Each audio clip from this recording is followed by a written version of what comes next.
actually been doing this now, collecting stamps? Since I was 9 years Since old. you were 9 years old, Yes. so we say about 20 years. Are you kidding? Okay. I Well, started collecting birds because I love birds. gotcha, gotcha. And then I started collecting butterflies because I love to see the butterflies. And by collecting birds, I learned more about them, and they're so beautiful in color, especially from state to state and in other countries. And how I got into black history was the meeting of Jesse Owens, because I didn't know anything about black people being on stamps. And at that time, it was only about seven black people: Booker Washington, George Carver, and Henry O. Tanner, who people really thought was white instead of being black. So with those little few stamps, I didn't see much of a collection. And I asked a stamp dealer one day, did he have any stamps with colored people? And he said, nobody's interested in that.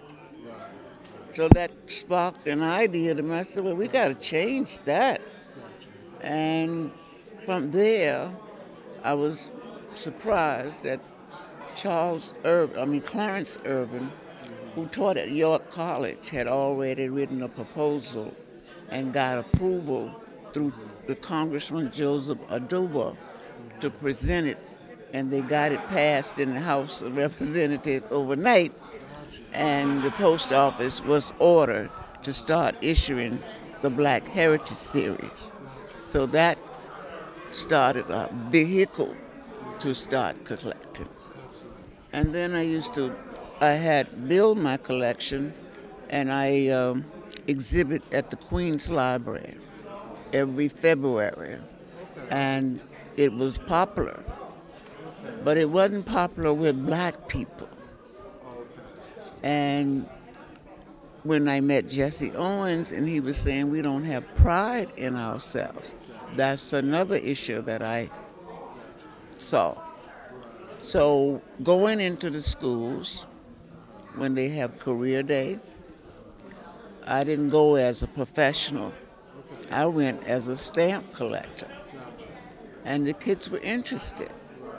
And everywhere I've been, I form a little stamp club with young people. And I've always gone to the libraries and asked them to put up exhibits. So we can do that. And most of the post office that I live in the cities, they know me because that's the lady that wants the black hair stamps. So they are things that we can do. Oh, I feel so honored and so happy and joyful. Now, I know this is your birthday was just recent, and I think you were about 35.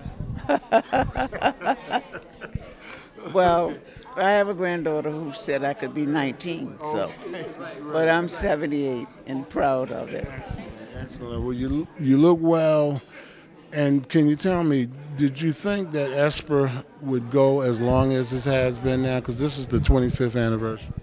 No, I did not, because the original stamp club lasted about 2 years, and the people lost interest. So my prayers was for hope that people would continue the interest and take pride in themselves, as Jesse Owens asked me to do. Excellent, excellent. And so I know, I mean, the story is famous, but if you could just tell the audience again in terms of why you got started and how you got started. I got started because of a promise I made it to Jesse Owens back in 1971 at a stamp show. He was there signing the first day cover that day, and there were only two blacks around. And when I got to his table, he stood up and, well, you know how excited you become when you meet a famous person. And he said, "Where are all our people?" And I said, "Well, I don't know." And he said, We have to do something about that. Make our people take pride in what they do and what they have accomplished. Can't you do something? And I says, well, at the moment I was in graduate school and that a lot of papers, and I said, I don't know. He said, well, I want you to promise me you'll do something. And being excited and in awe of this man, I said, yes, I will. And I promised. But he died, and I realized I had made a promise. And I asked God to really help me to come up with an idea. And I attribute Esper to the God's message because it means to have hope. And the name came from my first name, which is to have hope. And Esper has survived because of God and the hope that the members that are still there still have in our heritage. Gotcha. Excellent. All right, so where would you like to see Esper go? Well, we have chapters in, I think, 7 states. I'd love to live long enough to see it in 40. It has reached outside of the United States. We have John Daniels in London, who has got London to have Black History Month celebrated. And we have some people in Canada celebrating Black History Month as well. So through all of this, we have been able to accomplish that. How do you think we can get more young people involved or get the schools to get more young people involved? Well, you can talk more about your history. You know, you can't bore them because their stamp collecting is supposedly be a nerd hobby, and people think it's boring. So you have to spark their interest. The young people who are interested in music, there are so many musicians on stamps, and you could talk about what they have accomplished. Even though I'm not a rap enthusiast, but I'm sure Jay-Z gonna eventually be on a stamp. So you could start with the ones that are out there now and talk about them, and even spark their interest. And talk to your family members and start with the young. You don't realize you can plant the seed because the seed of stamp collecting remains with you. You can go back to it at any point in your life. All these years, I know this is a tough question. Do you have any favorites? I know that's really a loaded question, but I mean, yeah. What would you say? Yeah, stamps out of all, yeah, because there's so many. Heritage issues. Well, my favorite is Jesse Owens. Right. Okay. I have 2 U.S. Jesse Owens that I'll never sell. And then I have a Dominican Republican one, which I treasure. And the next one is Malcolm X. Okay. And why Malcolm X? Because when I was 18, when he came back from Mecca, he visited my high school. What high school? Booker T. Washington in Norfolk, Virginia. Okay. And before he caught his plane, his speech was, "This is your country, and you seek whatever you want and whatever you desire by any means possible." And he became one of my heroes next to listening to Patrick Henry saying, "Give me liberty or give me death." So he became my hero because after reading about his life and looking at what he went through and how he changed and he saw the light when he went to Mecca, he was a true brother.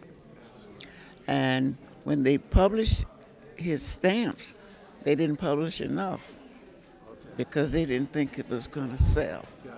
But they had to go back and make some more because the people wanted Malcolm X stamps. Okay. How could somebody, if they wanted to see your collection, is that possible? You say, do you still show it? No, because I've distributed my collection to members in the Esper Society. The ones that have promoted Esper and done the most, I gave them parts of my collection, and they can distribute it further if so.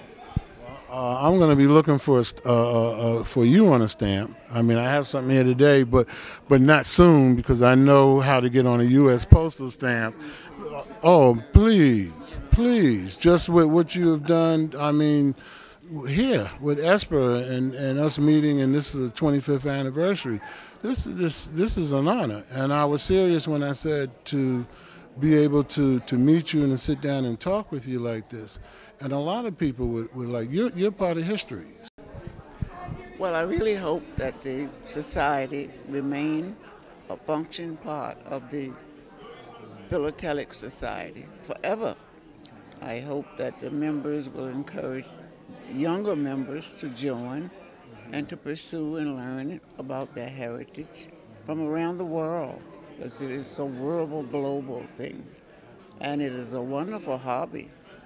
And that's what I hope for the future, that it will remain with people and their families and a legacy.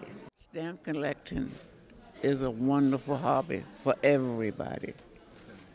You don't have to collect one particular thing. That's the beauty of the stamps. You can collect whatever you want, but especially the message to African Americans. We need to collect more, to know more about our history. We need to stop trying to be somebody that we are not and accept who you are and stand firm for what you are.